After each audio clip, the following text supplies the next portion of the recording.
The ANC's Integrity Committee in Gauteng has started its investigation into allegations against members allegedly involved in impropriety relating to COVID-19 tenders. But the question remains, is the Integrity Committee doing enough to have corrupt individuals brought to book? For more, for perspective, we're joined on the line by political analyst Dr. Ralph Mathekga. Dr. Mathekga, thank you very much indeed for your time. Good morning to your viewers. Thanks for inviting me. So let's start off by, I guess the big question is, how effective is the ANC's Integrity Committee, both nationally as well as provincially? What's your take?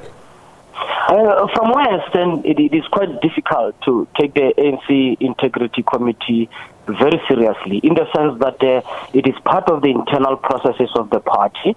And as you and I are speaking, we know that the internal processes of the ANC have been questioned by their own members. They have lost that integrity. They have lost that impartiality and the respect from members of the ANC. So it will be quite a miracle that for some reason that I don't understand, that the Integrity Committee can come up as the most upright internal structure of the ANC, while others look like they are struggling.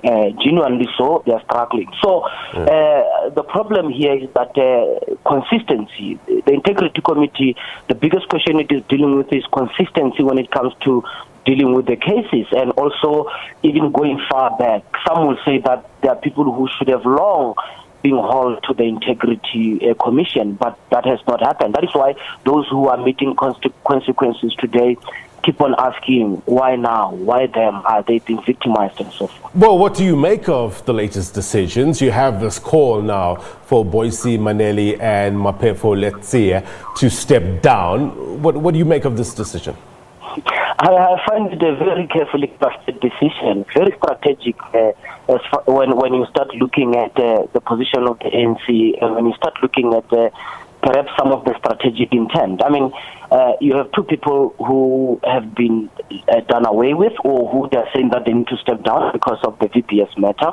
And at the same time, you have the issue of Mr. Makubo, where they are saying that he's been cleared. And again, one imagines, would the ANC processes have arrived at a decision that could have resulted in another contest of the political leadership of the city of Johannesburg? The answer is no. So it would not have been strategic of them to sanction Mr. Makubo. But equally, when you look at the VPS matter, you also ask, how does the decision fit with the decision we've seen from the party's NEC regarding the two people who are allegedly involved in the VPS in Limpopo, who have been reinstated? So, I mean, all of these things are the function of the internal structures of the same party. It makes no sense. It doesn't add up.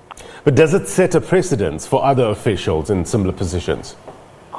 It does so, but I think that most importantly, people are going to say what matters the most is whether you count among the expendables within the ANC, those that could easily be dealt away with without any major consequences to the party. I mean, everybody knows that had the ANC sanctioned the mayor of the city of Johannesburg, that will have caused a serious problems within the city, and the DA will have tried to get the city back.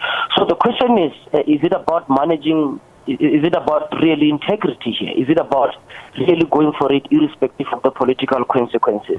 Or is it about calculation? And again, it's about where you're sitting within the ANC as far as things look from the outside. Well, let's look at this political consequences, possible consequences. Leadership, as we know, is about accountability, holding those tainted by alleged corruption to account.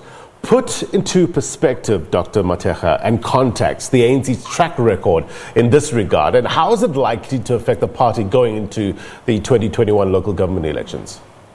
The ANC is struggling with integrity, and they have admitted to the challenge in the open. Members of ANC, very senior members of ANC, we see them across the media. They are no longer denying the challenge of the party's commitment when people are questioning the party's commitment to anti-corruption. So the problem is to such an extent that it is tearing the party apart to a point where it is becoming a political football when anti-corruption institutions are going after people senior members of ANC are asking questions as to whether should that be seen as political maneuvering to get rid of detractors, or is it a genuine effort by state authority? These questions are being asked. I mean, the latest of this installment of this type of questions came through the Secretary General of the ANC, Mr. Mahashile, who keeps on raising questions that the law enforcement authority seems to be used to fight political battles within the ANC.